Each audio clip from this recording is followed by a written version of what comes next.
window design. And we'll probably talk about it, but the transferable skills of retail window design to creating a photo booth or an Instagram installation are just, it's a very transferable, easy skill. You just sort of literally replace a mannequin and add in a human, and you're kind of.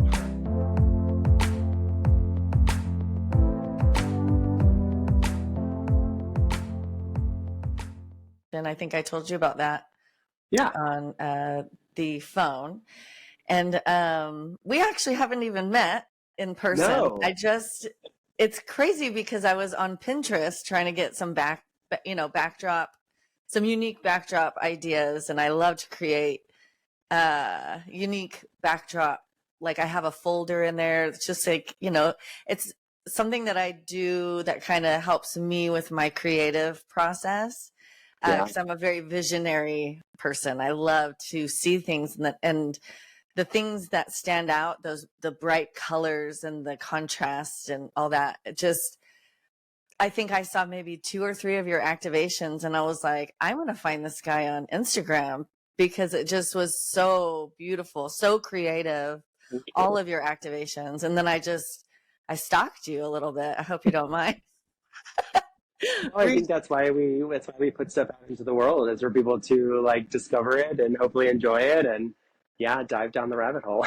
It's so awesome. And then when I was able to connect with you on the phone and I'm like, this guy's energy is like what I need in my life. Everybody needs it. It's like sunshine.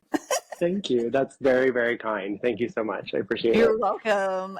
So let's go ahead and dive in with, can you tell me a little bit about yourself and your business? Yeah, my name is Nick Sizemore, and I own and founded Sizemore Color Studios. It's honestly a baby little agency that's just celebrating almost 2 years. But most of my creative and professional history is in retail. So I worked at Lacoste for almost 13 years, and I like to say I started as a visual manager from one location, and I ended my time there as the global head of visual merchandising out of the Paris office. So I have a long range of retail creative experience that then led me into Dylan's Candy Bar, where I was the creative director there with Dylan and Lauren making candy magic. COVID, unfortunately, ended that position and sent me to work with a dear friend of mine, Patrick Clayton, as his creative director for his events. So the creative services package sort of rounded out between like window design and visual merchandising and into social media, product photography, food styling in the candy world, and then really into the events world, which has led me into event design, social media activations, the sort of photo booth world, all of these things to land me into deciding to make the leap and try this on my own. And so now I offer a wide range of creative services, literally ranging from social media to event design, window design, and we'll probably talk about it, but the transferable skills of retail window design to creating a photo booth or an Instagram installation are just, it's a very transferable, easy skill. You just sort of literally replace a mannequin and add in a human, and you kind of are really getting the same effect. So I've used my catalog of window design over the years to share with clients and to use as inspiration for a lot of Instagram kind of based event styles. That is so cool. So you also have, it sounds like a background in fashion too. Yeah, fashion retail. So fashion was kind of one of the main reasons I moved to New York and really what kind of drove me to it. But you kind of learn as a creative too what your strengths are and what your contributions are to any organization or to a process. And I knew I was never going to be a designer or anything in that realm, but I loved the idea of styling and mannequin styling, and then also taking someone else's sort of creative vision and then merchandising it and working it and presenting it in a way that enhanced their already sort of beautiful vision. And so that is a big part of my creative process in general, is taking what someone else has already started or worked with and then finding a way for me to manipulate it or adjust it or add my spin to it, which really is what visual merchandising and kind of window design is. You're you're kind of given a package already of the designer's base, which is the collection, and then you are learning to localize it. And that could be even for just a local market, right? Like a collection could look very different in Los Angeles than how it does in New York versus Paris versus Hong Kong. So we learned very early on in the retail world how to take a concept and modify it and tweak it and adjust it and twist it to make it work for a wide range of scenarios, markets, consumers. And again, that skill has really helped me in my own career to help me get clients whatever they need, and really understanding what their needs are, because I've understood what the needs of a consumer was for so long. It really helps to modify. That's amazing. I want to pick all of that right now. How do you know what the needs of your customers are?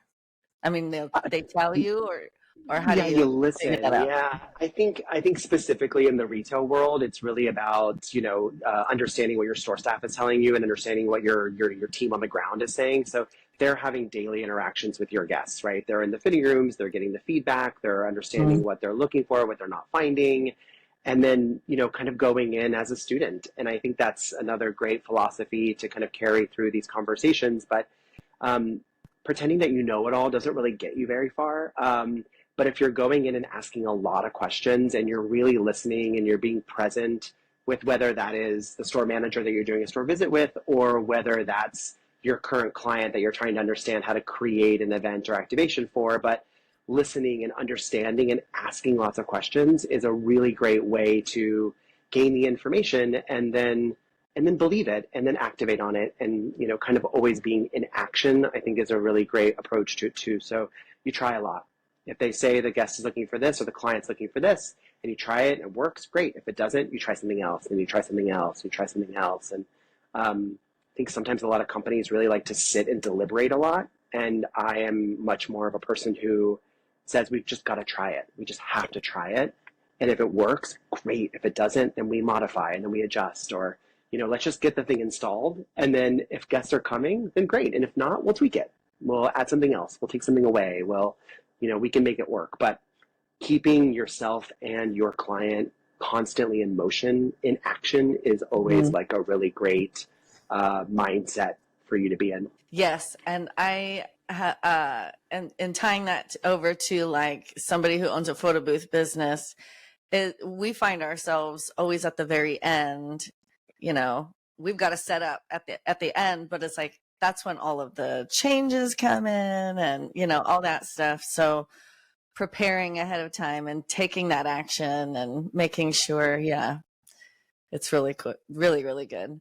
So how would you describe your creative process? The creative process, again, because a lot of my career came from working with a brand. So we were given, what we call like a DNA. We were given a brand book. We were given boundaries. We had kind of color palettes defined. We had themes that were really kind of transmitted to us. And I found that to be a very productive way of working throughout my career.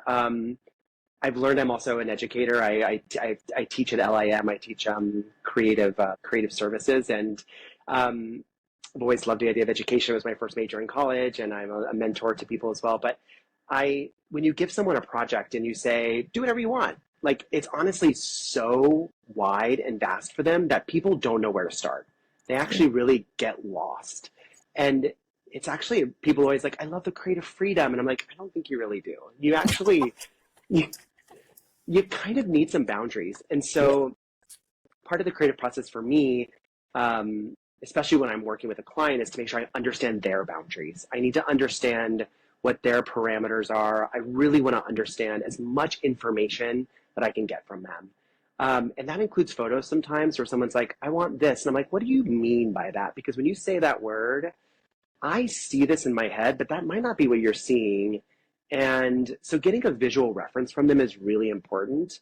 I also tell clients that sometimes what you don't like is more important than what you do like, because what you don't like will show me to like what to really stay away from before I kind of put my own spin on it, before I add my own creative flair to something. Because even when they send me a photo, I'm never going to exactly do what they ask for. I don't, as a creative person, I also don't like people creatively taking my work. So if you show me a reference point, I'm never going to exactly deliver that. It just isn't ethically in a creative space where I want to be. I want to respect other artists and respect other work. And so understanding those restraints, those project restraints, and then sometimes they don't have any. So I'd say the next step of the process or advice would be to understand what your own boundaries are, what your own DNA is, what your own constraints are, because you'll rely on those, whether that is subconsciously or consciously, so much more often than you think you would. And so once you've defined those in your head, what are your favorite colors? What are your favorite shapes? Where do you go to for a reference point? Are you a maximalist? Are you a minimalist? What kind of film and television do you absorb so that that becomes part of your subconscious to be able to activate that when you need it? And so you mentioned earlier too, a very strong thing to do is to keep a library of things you love. So when you're on Pinterest or you're whatever it is, collect all those images. You really want to have a reference point of your own constitution, your own DNA, to be able to pull from. Because to be honest, my favorite clients today are the clients that say, I don't know, I just love what you do. So just do whatever you want to do. And just if you could run and buy me before you do it, but like, just run. And I love that. But I'm also like, oh God, what does spring mean for this client? Or what is the, anniversary edition of this thing? And so understanding who you are and what your preferences are and so forth, developing that DNA, I think is also really, really important. Yeah, style is kind of like a muscle, right? You got to kind of, figure it out. In my own, when it comes, whether it's fashion or putting together an overlay on top of the photos, to style it up, or doing a nice fancy backdrop or basic backdrop, fancy overlay. It's like, it takes a lot of failing before you kind of get it right?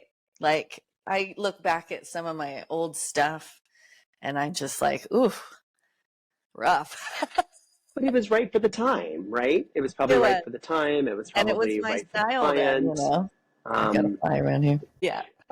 No, but I think it's right at the time. I think it's right for the moment when you're doing it and when you're creating it. And that is a really good reference, is the muscle. So and I love to tell, again, other creatives or people that when I get around other creatives too, like, this is a muscle and you have to exercise it constantly. So even if we're all business owners, so when you're in between clients, there is downtime.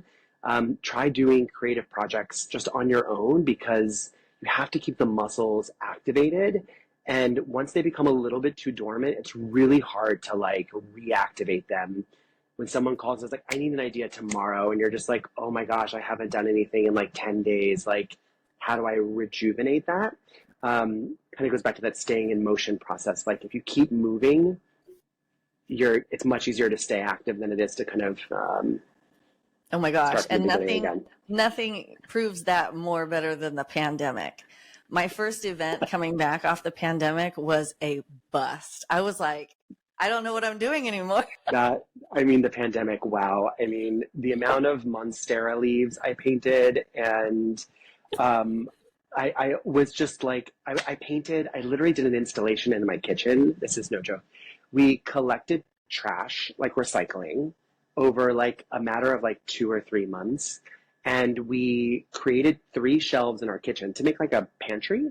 And I hand painted probably about 50 items per shelf. So it looked like a grocery shelf, but they were all one color. And I did 3 different colors, and I called it the color block pantry. And for weeks, I just painted honey bears and sriracha bottles and anything I could find that was a fun shape. And I just was hand painting trash for weeks and made this wonderful little installation in my kitchen. My roommate at the time was going to kill me.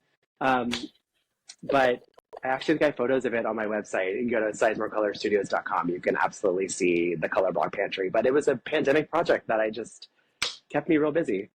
Wow. Kept me real busy. That's amazing. That is a great story. What did you do during the pandemic? I hand painted trash.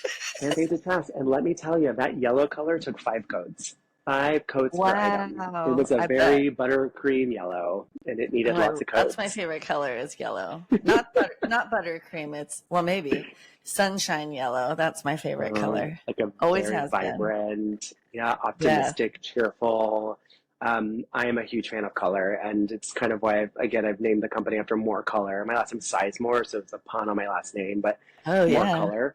Um, and also a proud maximalist of just more everything, more glitter, more shimmer, more color. Um, Extra, yeah, I believe it. Let's go for it. Me Limited too. time on this planet. Let's be bold. Me too. Me too. I'm so the opposite of a minimalist. Or is that what it is? The Yeah, like yeah, black and white. I'm like, give me color and Well, give I me think in our industry flair and too, right? style and I mean, Yeah, even if it is minimalist, it's like that classy. There's some flair there too. yeah, yeah. I think you can do beautiful minimalist presentations, but just needs a little quirk, like a little twist, just Yeah. something that makes, I call them disruptors, creative disruptors. Oh, that's fun. I love this idea of like something looking very traditional or very classic, and there's just this one thing that's off. That whether it's in like a product photography or whether it's in an event setup, there's just something that makes the guests go, "Did you see that? What was Yeah. that?" Like, and it makes them take a double look. And I think our whole world is about what I call the stop and stare. Like my job as a window designer was to stop people in their tracks and get them to take a look at what was inside. And so you need these disruptors. And so even in the most beautiful minimalist thing, you need a hot pink vase in there just to like really Amen. just to throw it off, just I to love like it. eek, like what was that? Yep. Yeah, for sure. That's awesome. Okay, so where do you find your inspiration for your creative projects? That is Other than the I trash can. other than recyclables, I mean, Other I than guess that's where we should recyclable. all start, right? Where do I find inspiration? You know, I really do, especially professionally. I think I start with the client. I let them kind of really give me what they want, and then I have this theory that I've always thought. I've learned it from a couple of different mentors and people that have been in my orbit for a little bit, but kind of the things that you surround yourself with, and it can be such small details to like going to an installation at a museum, really do slowly start to just submerge into your subconscious. And when you are asked to create, it's an impulsive thing that happens in a moment. It's often, especially in our industry, it's done under a timeline. It's not very, you don't have like a lot of time to like really develop this thesis around something. You've got to be able to move quick. And so you're really relying on like gut instincts. You're relying on history. You're relying on all the references you've curated, even from like a little kid to teenage years to adult years. And so I try to be really mindful about the spaces I'm in, where I travel to, what I'm absorbing from pop culture. All of those things do just seep into your brain and they become part of your creative process. And so I think if you can kind of pick and choose those and curate those in a way, when you do have a shotgun moment where you have to design something, you're gonna pull from those reference points consciously or unconsciously. They're gonna come out.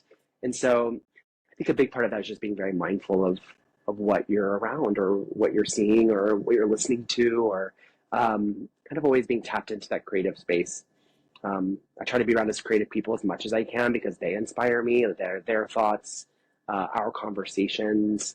Yeah, I think that's a great place to start. I love all things pop culture. I mean, more literal answer to your question, I love all pop art. I love extreme color. I'm a maximalist, proud and obnoxiously. I love nostalgic references. I love comic books from when I was a kid. I love Disney. I love, it all comes back to these like things that make me smile, that make me happy. And so I think at the end of the day, if you as a creative person are really satisfied with what you're producing or what you're contributing, I think your client will and your guest will as well. And I think Yeah. that's something that is kind of staying in this, I like to call the warm spot too, like kind of go where it's warm. Um, I have found that when I've had to create for a brief or for a client that I wasn't really that passionate about, the end result wasn't great. The Yeah. client ultimately wasn't super happy. Like I didn't have my heart in it. I was able to kind of maybe get the project accomplished, but I have found that when I am ecstatic about something and when I'm excited about it and I put my heart into something, the client is receiving it very well. They're like, oh my gosh, this just glows. Kind of reminds me of that phrase of if a chef is cooking with love, you can like taste it in the meal. I think Yeah. if you love what you're doing or it comes from a place of a good origin, like the guest, the client, the recipient, the viewer will ultimately have a good experience with it. I Um, agree. so kind of feel passionate about it, feel good about it. Yeah, and I think that that's kind of like what we were talking about, like with exercising the muscle of creativity. Yeah. I found that, like you said, the more that you do it, the better or the stronger it will be, the more creative. But in order to strengthen that muscle, you have to do the action and you have to pull from other things, you know, like Yeah. I was saying, I pull from Pinterest or websites. If I have a client that reaches out to me, a winery, for example, I live in Napa. So I'm going to go into their website and I'm going to see what colors they have and what kind of pictures that they have on their website and pull from their logo and their, you know, just their overall vibe. And then, as you're saying, like talk to them and hear what they're saying because they're going to use descriptive words. They know their brand better than anybody, you know. But then you get it down onto the drawing board and it's like, okay, this is what they want, you know. And then for me, like my creative process is I put the building blocks down and then I get to arrange it and kind of throw in, you know, some Yeah. squiggly lines or some glitter or whatever it Yeah. is that makes it a little bit of a flair, you know. And I think what you're describing there is really that part of like making it unique. You're kind of taking something that maybe you've referenced or seen or the client's given you, and there's that moment where you get to kind of individualize it. And that goes back to that kind of like designers like DNA. Like it sounds like, you know, we share a love of glitter and sparkly things and so Yeah. forth. But I always think about that. Like what little twist can I put on it that makes me love it more? And if I love it Right. more, generally the client's going to love it more, hopefully. And, um, you know, I've heard many philosophies. I've actually worked at places too that have different philosophies of, um, you know, are you kind of an agency that can do anything for anyone? Like, do you want to make yourself more of Mm. a moldable, um, blank canvas? So when your client comes in, they really feel like you can take care of them, or do you want to be someone that has just a much stronger point of view from the beginning? You know, we can use the events world, but like there's event designers out there that have like, you can look at any of their events, and, you know, that's a blank event. Like I know who made that event because their Mhm. style in there is like so specific. And then there's other, I think, designers that will kind of make sure that their style blends away so that the client's vision kind of comes through, you know?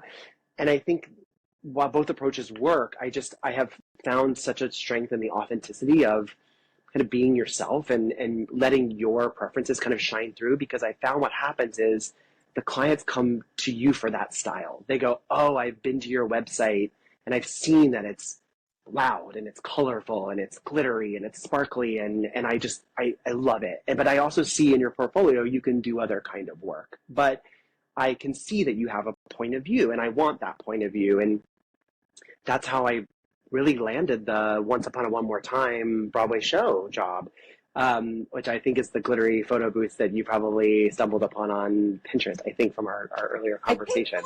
I think the one that I can't remember. It was I think I did stumble upon that one, but the one that I saw first was like it was like a pink frame with flowers. I mean, that's pretty much. Do you know what I'm That's, talking? yeah, no, that's at the Marriott Marquis right Yeah, I now. think it was the That one's Marriott one. currently up, which is great. Oh, it's so So beautiful. And that's a good then one. I recently was admiring the one for the Wiz. That was very That fun is too. fabulous. I mean, Thank you. just it's so on brand, but it's also you. I Yeah, like it. yeah, it's fun. It's for Once Upon a One More Time, we did these, you know, these large kind of shimmer paneled. The show was basically a kind of a combination of iconic princesses with the discography of Britney Spears, and so these two. I mean, I've been a Britney Spears fan, you know, since I was a young teenager, and I again in love with Disney as a reference. And these two worlds kind of coming together as this like late '90s, early 2000s kind of pop princess meets, you know, colorful, whimsical fairy tale vibes was just such a dream come true. And I think I was up against like 3 or 4 other agencies for this job, and I finally got awarded the job. It was 4 photo booths in the lobby of the show, and it had the Britney Spears quotes in them. They're really, really great. You should definitely go see them. Wow. They're colorful and beautiful and wonderful, and they were so fun. And I said, why did I get the job? And she goes, one of the producers went to your website and was like, the cover image of my website at the time was a shot of me getting shot in the face with glitter, and she goes, this guy, he gets it. He gets Ah, it. Like, he's gonna get the show. He's gonna get the vibe we're going for. He's going to get the iridescence and the color and the glittery of it all. This guy's our guy.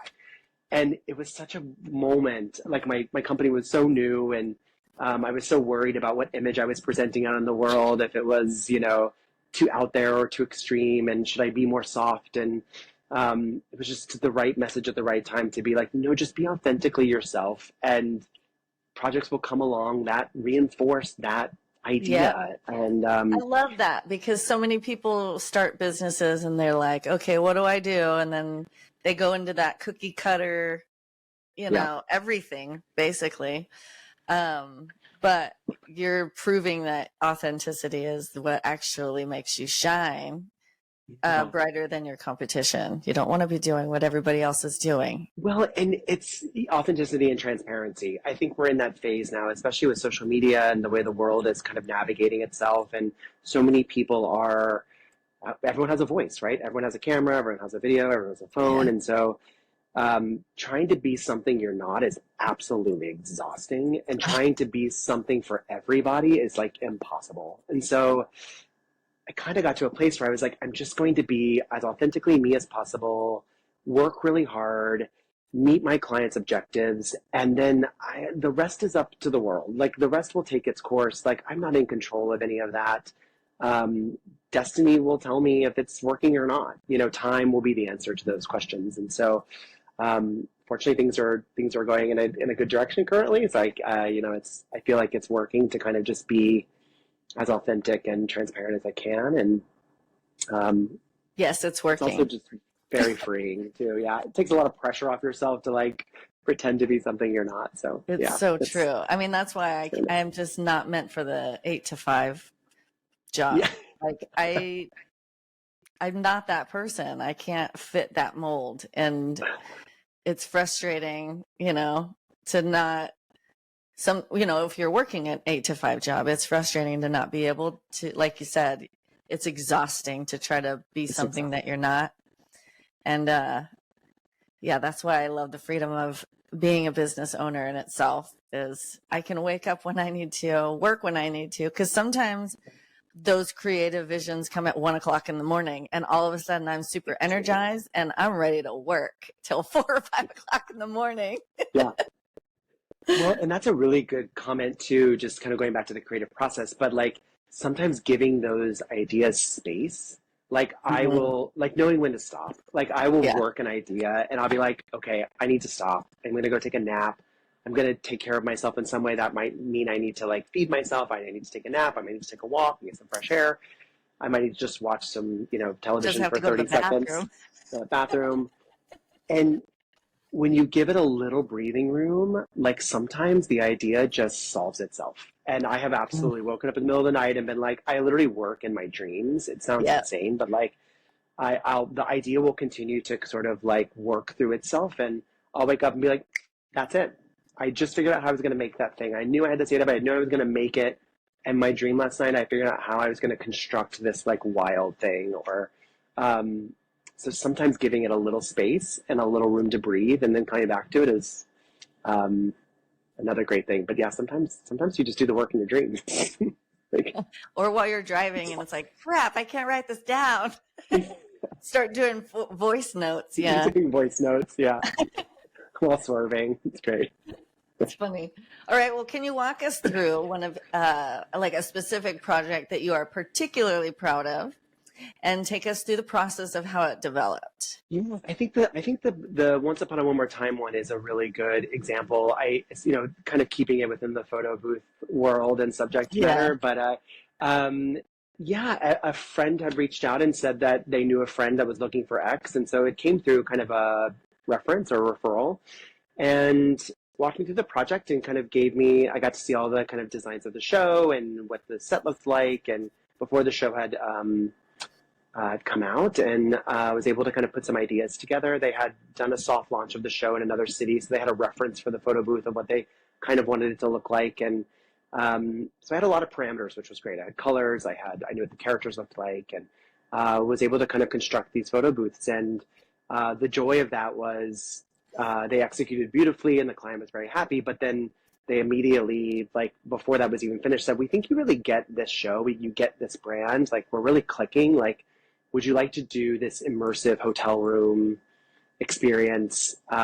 We've been looking for an agency to do that, but we feel like we're really clicking with you." And so I got to design this hotel room that was basically a teenager's Britney Spears themed like hotel room. And I'm telling you, like, when I say my dreams came true, like this was the teenage bedroom I always wanted as a kid that could never have. And it was such a joy. It was so fun to like put the teenage posters on the wall. And I went through all of her old magazine covers, and I found every little Teletubby or robot dog she held, or every little nugget of things that she had been photographed with. And I sourced them all on eBay, and I was able to buy most of them authentically from the time period. And so they were little treasures like all over the room for the super fans to kind of be able to know the reference points. And that was just so fun. And as that continued to evolve, they were like, "You want to do the opening night party for the show? Like, we think you really get it. Like, just, can we just keep doing this?" And so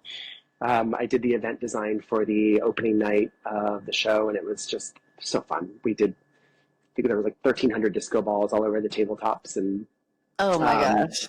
It was just, so we fun. did a big DJ booth covered in spray painted speakers. And so it was a fun world to live in. I got to live in this Britney Spears nostalgic princess world for about 3 months, and it was just really lovely and really wonderful time. And I love the results of all of them. They feel very me, but they also feel very the show, and it felt like a really good example of my aesthetic with the show's DNA very thoughtfully woven in and integrated. And I really love that project. I'm very proud of it. And the photo booths were in the New York Times, which is my first time ever being in the Times, which I know sounds so trivial when you say it out loud, but it was like, it's like such a moment when I opened the newspaper and there was just the photo booths were all over the. That's Thank you. An amazing accomplishment. Wow. It was lovely. I'm going to definitely link that wherever I post this, probably on YouTube and on Instagram and stuff. So that's cool. I can't wait to read it and see it. Thank you. It was great. It was a wonderful moment. I was really proud of the project, and yeah, that's an amazing accomplishment. Yeah. Do you have like the Times like framed in your house? Like I bought like 6 copies. I bought I did buy quite a few copies, and my intention is to frame them. I think when my office / workshop studio is in a manageable place, which let's hope it never is, because that means business is good. But right now it's just like there's like 16 crafts in progress, and there's usually terrazzo chips all over the floor and glitter on the walls and stuff. But the idea is to frame one for sure and very cool. Have it up somewhere. But that's awesome. Right now it is a true workshop. I hear that. My house is a whole workshop. My kitchen is I mean, okay, well, you shine very bright. I love your energy. Your energy exudes through your work, posts, and exchange. How do you stay so positive, and what advice do you have for others? That's a good question. I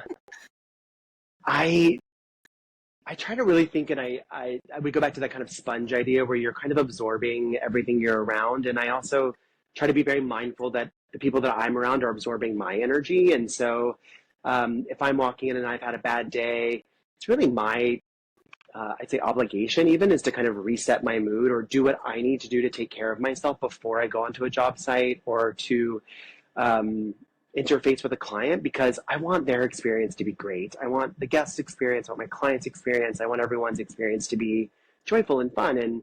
And so knowing that the people around me are going to absorb whatever I'm putting out there, I try to make sure that is as optimistic and as energetic as possible.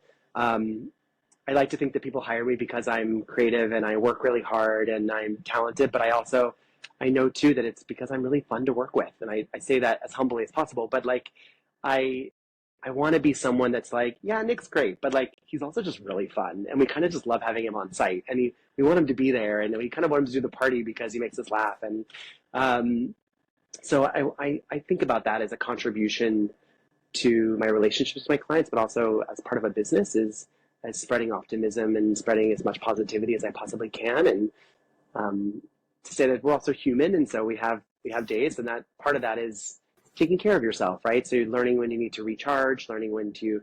I'm a huge advocacy for therapy and self care, and so I think as long as you're really taking care of this thing.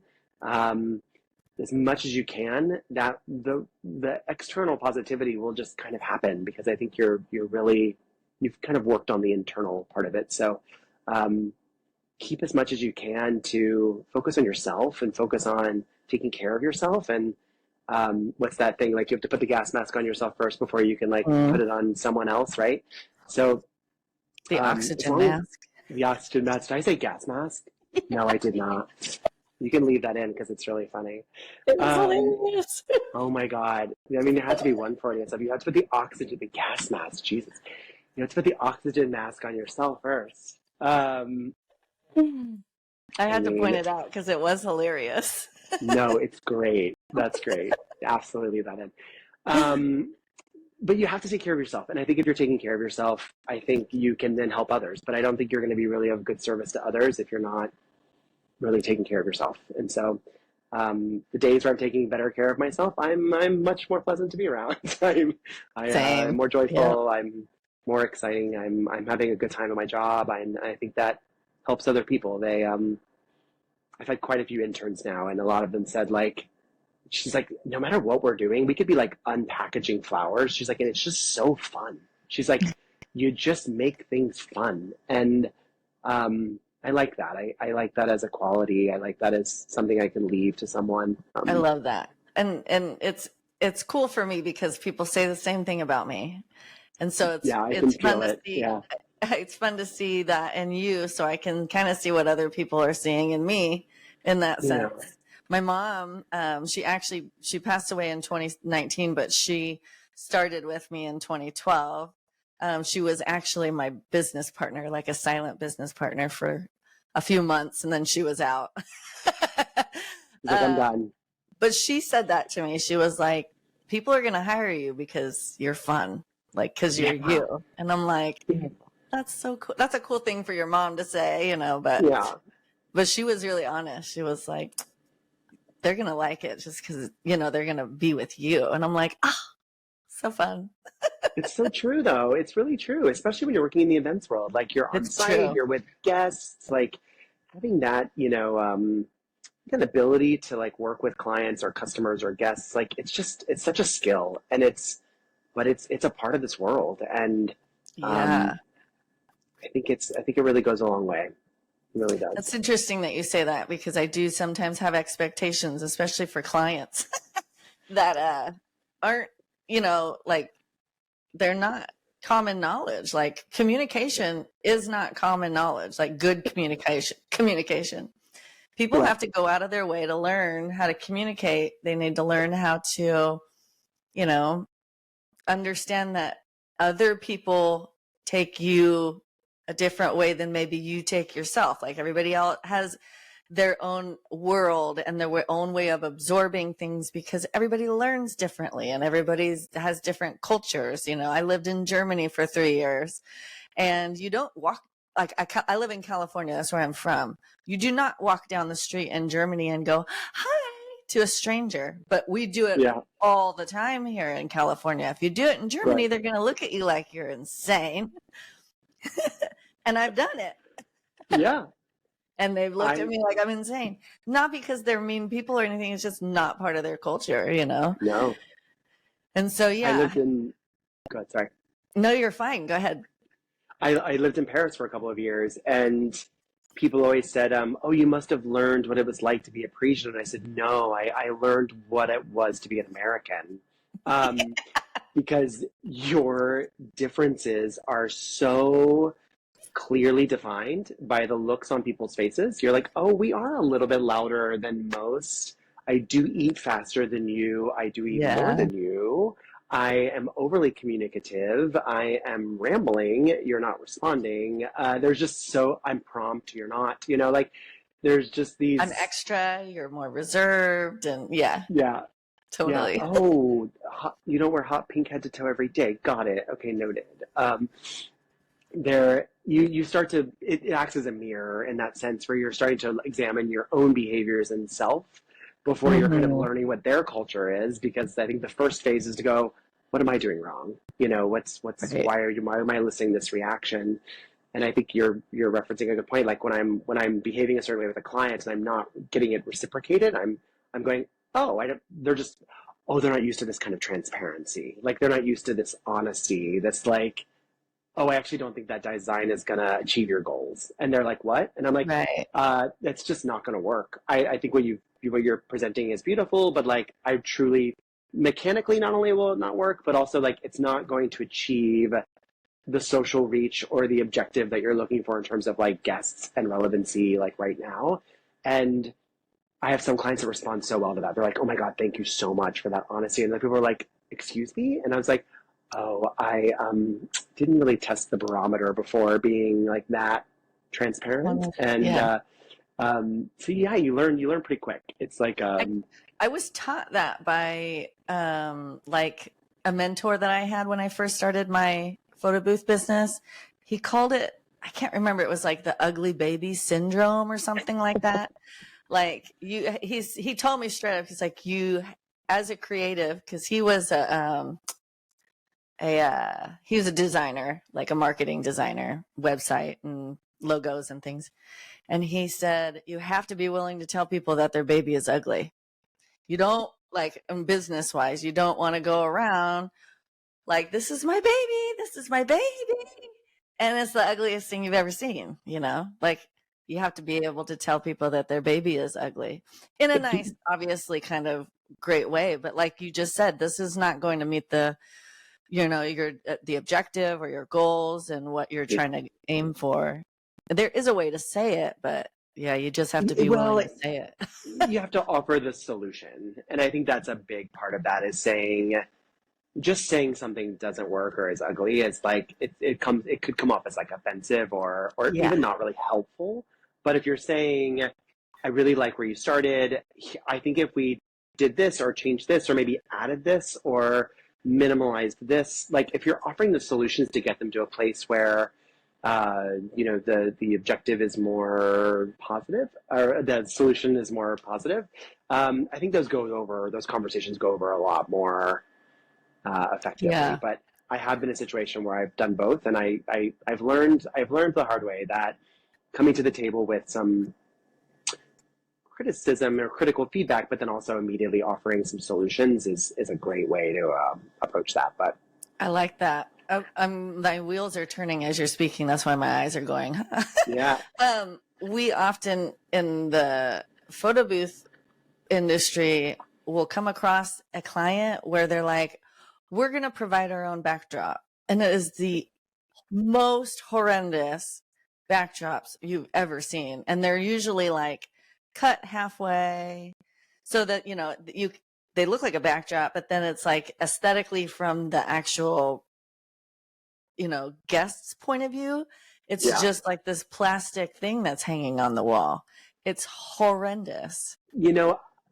I can only speak from my own experience. I try to say that before I say what I'm about to say, but I learned the hard way that I either do the entire project or I don't do the project. And that is a tough decision for business owners to make, because that has to be made with a lot of other criteria and 100%. conditions Because involved. you might do a for sure. corporate activation where they provide their own backdrop and it's amazing.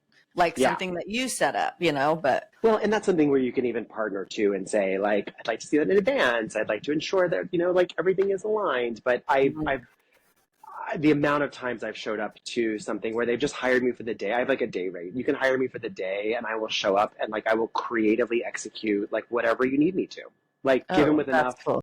like heads up or enough prep, or it's usually for like a styling job or a photography photo shoot or like an event setup. Like I'll just show up and they'll be like, today you're building this. And I'm like, great, I can handle that.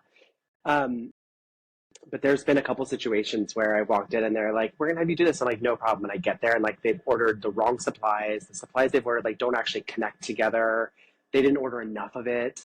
They thought they ordered enough, but for me to make it work, I have to like seam it all together in this weird way. And I'm like, oh, this actually comes in 5-foot wide bolts. Like we could have just ordered the proper length. And they were like, yeah, it was a little too expensive. And I'm like, so now I have to like seam this together. I'm So gonna pull a miracle out of my ass. Yeah, there becomes so many times. So now I have to have, well, and again, you might be client by client where you learn these things, but I have learned in the past that sometimes just I need to order the materials. I need to be in charge of when they arrive. I want to make sure they get there on time. I also showed up to an installation before and they ordered all the materials and I showed up to the installation and half the stuff hadn't arrived yet, but like no one notified me. So I'm like, hi, I'm here to install. And they're like, oh yeah, the blank blank hasn't arrived yet and it's delayed. And I'm like, oh, I'm here. So what would you like me to do? But if I order everything, I track it all. I make sure it gets there. It comes, it comes to my delivery center. Then I arrive with everything I need for the installation. It just, the client has a better experience. I have a better experience. So I have. And that is something that you communicate to them ahead of time. Oh yeah. Like, I mean, now they'll be like, oh, we're going to cut this from the budget and we'll order it. And I'm like, I'm sorry, I have to order that. If you're worried about the price and you're worried I'm going to like upcharge that, I will be transparent with you on the pricing. I'll show you the receipt. Like sometimes that's their hesitation is they think that I am like upcharging them too much. And so the way I kind of get around that is I have just price transparency on the items and then I charge them for my time, which is non-negotiable. So you can say, materials all cost this, like this is exactly how much they cost. You can look them up online if you want, but if you want me to build it, source it, track it, get it to my house, like that's my time and my hourly rate for that is this. Mm-hmm. And then this will be how much it costs for me to come and install it and set it up for you. And then here's how much my creative time is, which is different than my labor time. So I find that works really well. I think people respond to that. I think a lot of that distrust comes from maybe vendors in the past saying, oh yeah, that costs $12, but it actually only costs $6 and they made $6 on it or whatever it is. And when you multiply that by X, Y, and Z, it can start to add up. So I prefer just the price transparency element of it. And then I charge my time, That's awesome.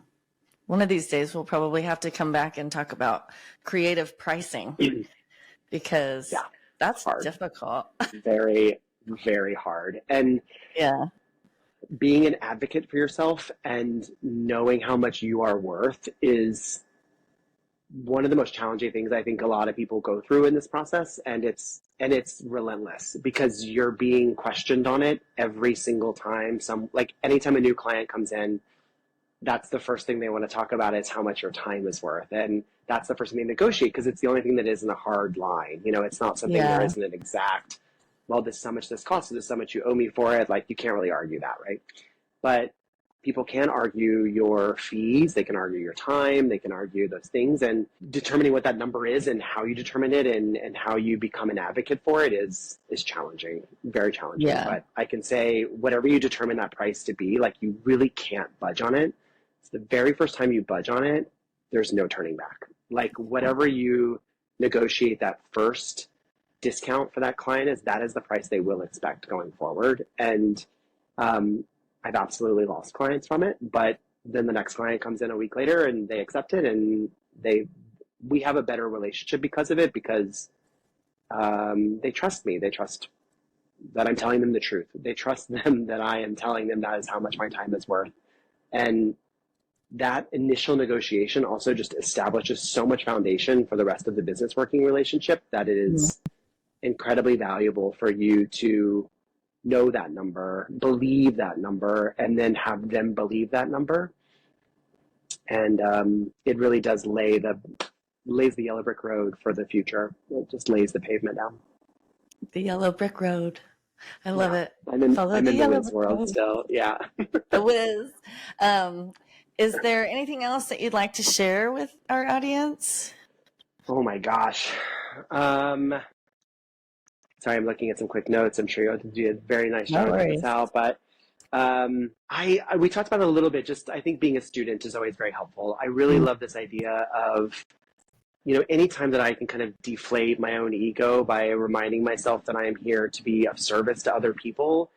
We are in the service industry, all of us, right? So at the end of the day, we love what we do and we are passionate about it and we have opinions, but ultimately we're here to be of service. And that really helps like calm me down when I go into an event setup or an installation or I'm working an event, to know that my job is to make sure that all the guests are having a good time and have fun. And that really puts me in a place where um, I'm more enjoyable to be around and I'm having a good time. And even in places where I am in a leadership role or in a mentorship opportunity, I still try to make sure that I have a little bit of a student hat on, and just makes me more open to criticism and more open to learning and to new ideas and to collaboration. And that's when, talk about real creative magic, like that's when all that happens, is when you're much more open to the world in that way. And kind of always reminding myself to have my student hat on versus my teacher hat is a better place to kind of be in, for sure. Yeah, it's funny that you were like the collaboration for me is Mm-hmm. like key in the creative, like really getting excited and passionate about being creative and doing what I like to do. For example, I did a 4 brand activation this last weekend for Bottle Rock, and I ended up partying with these people all weekend. I mean, talk about a vibe, like they became family. They gave me a jean jacket. They kept trying to give me hats. And I'm like, I don't have enough space in my trailer for hats. They're so cute though. But I find that bouncing ideas off of other people and then them asking, can you do this? Can you do that? And that exchange is so great. I have twins, and when they were growing up, the terrible twos, terrible threes they talk about.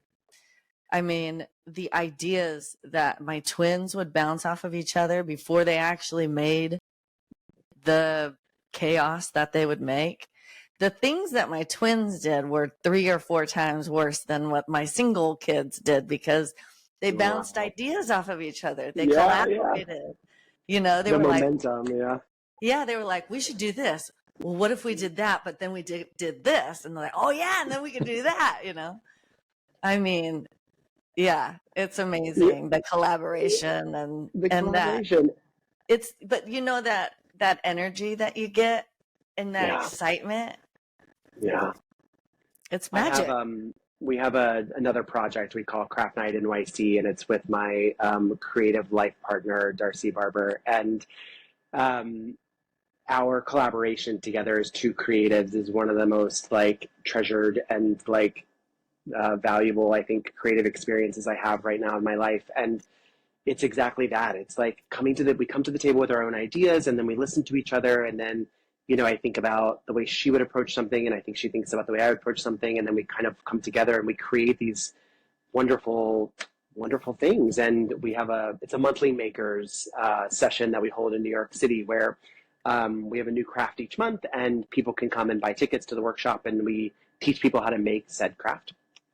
Um, People get to walk out the door with something that's kind of fun and unique and filled with love. And it's kind of, again, we created the space so that people like us who are creating for others often or almost exclusively, like, can come together and create for ourselves and to have fun and be with other creatives, to exactly what you're referencing, collaborate and enjoy and play, like celebrate the art of play. And so Oh, it's a little side hustle of my ours. It's favorite. just like something we both have full time jobs, but it's like our little joy project on the side. And so, if any local New Yorkers are listening, yeah, Craft Night NYC on Instagram, you can check out our monthly services there. And there's a link in the bio to grab a ticket and come say hi to us and play and make and just have fun. It's a really great time. I But love it. that collaboration, to go back to your point, is critical. It's just, Yeah. she's inspiring to me. I really feed off a lot of her, and again, it transfers to other things, right? So we learn these things, or we hear these at a party, late night over the campfire, and then that idea might manifest into your next project, and it might roll into something else, and it all kind of feeds off of each other. And so I think as we continue to be sponges in our world and absorb everything around us, um, You might And not use it today, but expressors too. It's like you yeah, absorb it, but then you also uh, put it out there. A lot of people don't have the courage to put it out there. yeah, you gotta, I don't know how to express people to get rid of that, but you just I gotta go know. for it. I mean, Jump. maybe it's with age. I don't know, maybe if I'm just a certain age where I just don't care anymore. I mean, I definitely cared a lot about what people thought of me when I was much younger, but, um, you gotta go for it. You never, whatever you are doing, someone's into it. I can tell you that Yeah. right now. No matter what you're doing, someone out there is into it. And we have this thing called the internet now where like it opens up this communication platform to everyone. They will Yeah. find you, your chosen family, your community, your groups of Sorry, my people. my camera froze, so I'm gonna change my battery real quick. I Goes love back to it. that like authenticity and transparency thing. You just gotta go for it. And when I remember when I made my first reel on Instagram, and I was like, "Am I going to be that late 30s, early 40s person on a reel? What does that look like?" I Yes. put so much thought and like, how was I going to be perceived? Was I going to dance? Was I going to do an art project? Like, it just the amount of, and I finally just like one day just made a reel, and then if it wasn't fun, I wouldn't do them anymore. But I actually like, I have a lot of joy in them and they're very fun to Me like too. film and make and have a good time. And so if it's bringing you joy, then I go for it. And at a certain point, you just stop caring what the world out there is thinking about what you're doing. And honestly, unfollow. Like if you don't like it, bye. Like just stop following. You can mute it, you can unfollow it because there's definitely other people out there that are getting a kick out of it, that are having a good time with it. And so the more we can just kind of push ourselves to just be ourselves and be it authentically and transparently and boldly, then I it's, just feel like I've been around long enough in my early 40s now.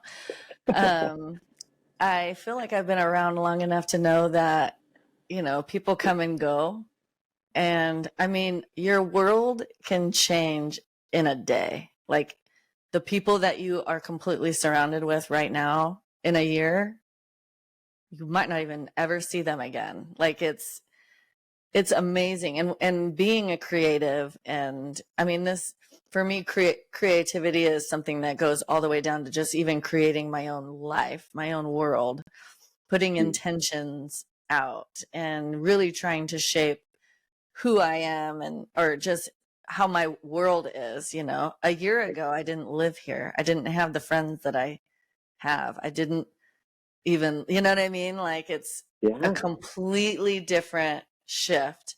And so part of that is because I have been intentional and have been, you know, putting it out there like that. Once you start doing that, and once you uh, exercise that muscle and it gets stronger, I mean, it has nothing, your fears of and what other people think or any of that stuff, it just goes out the window because you're so empowered by your own creativity that you realize, oh, I'm a powerful creator. I'm a powerful person. And some people are okay with that. Other powerful creators are great. They love it. yeah, Come hang out with me. Be with yeah, me. Let's talk creativity. Let's talk, yeah. about like I think you mentioned earlier, you said humbly, I am either I'm really good at what I do, or I'm a fun person, you I'm said just a fun humbly. person to be around. Yes, Yeah, yes.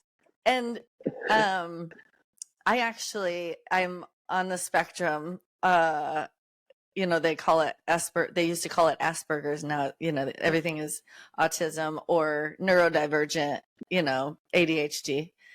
And I'm very forward with who I am, and because I yeah, know who I am. I've spent so much time with myself and building myself and all that when I say that, like, I'm a really fun person to be around, or I'm a really creative, and I'm actually a really good singer, or I'm this, or I'm that, I'll say it. And then and sometimes I'll see people like, oh yeah, she's a little full of herself, but I'm okay with that too. you know I I'm like, yeah, I hope that's not the case because I hope that confidence just comes off as just that, just like self assuredness of just positive energy, and I think the people that are also in that same mindset will recognize that, yeah, And I think what I've also learned is just as we're like kind of articulating a bit of our inner neuroses of like what are people thinking of us or what are they not, like the clue is that no one cares. Everyone is only thinking about themselves in like not a negative way, but like everyone is so focused on their own experience in this world that the thought that anyone would even watch my reel for more than 30 seconds and like have a conversation about it is like kind of hysterical because they're just Right. going to keep scrolling, you know? So there's this deflation that happens too where you're like, oh my god, if everyone's just worried about themselves and what everyone else thinks of them, you know, and we're all playing this game of like kind of misdirect a little bit, I just get to kind of free myself of that and just kind of be me as Yeah. authentically as I can, and then you know, let everyone else kind of worry about themselves and I'll worry about me, and we can all coexist together and kind of have this really grand old time. But Yeah. It's took me a beautiful. long time to realize that no one, people might immediately see something and have an opinion, but like no one cares. No. Like I would go home and beat myself up over something I said at a party for, you know, 3 days, and then you'd come back and I'd get enough nerve to apologize, and that person would be like, I didn't even remember you saying that. And Yeah. I'd be like, great. Oh, Never mind. perfect. You know, like, because it's not as big of a deal as you think it is, positively Yeah. and negatively. Like, and I mean that as like, I don't mean to sound like a Debbie Downer, but like, no one's paying that much attention to you, like in the best No, way possible. Like, it's so just make true. yourself happy and be happy and go for it, And if and they it'll all go. are, how sad. Yeah. Then then they have a whole different set of problems that are also not Exactly. for me to like be concerned about. But um, Exactly. yeah, it's a very freeing. Once you kind of get there, I think it's a pretty freeing space to kind of be in. So I love it. Well, I think that that's a wonderful. perfect way to end right It there. is. Thank Yes. you so much Don't for go having me. away. This was a Oh, of really big course. pleasure.